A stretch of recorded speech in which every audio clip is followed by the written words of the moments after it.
السيادة الكويتية، يا سيادة الكويتية، احنا خلال الحرب العراقية الإيرانية صرنا محافظة عراقية، قاعدين نعطي العراق اللي يبي. فوق 20 مليار دولار راحت حق العراق في حربها مع إيران، غير اللي تعطي السعودية، غير الإمارات، غير الكذا. فأي سيادة عمي، أي سيادة. وأنت تقول إن إحنا كان بالإمكان تفادي الغزو. نعم، بس لو كان عندنا شنو؟ لو كان عندنا فريق، عندنا إدارة سياسية، عندنا. لا، ما عندنا احنا للأسف، ما عندنا، ولا زال ترى لازلنا ما عندنا إدارة سياسية، ماكو. لازلنا نعيش في ظل التنظيم الصحراوي للسلطة.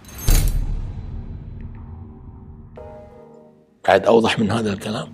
تنظيم الصحراوي للسلطة، ارفع يا غلام، ضع يا غلام، بس.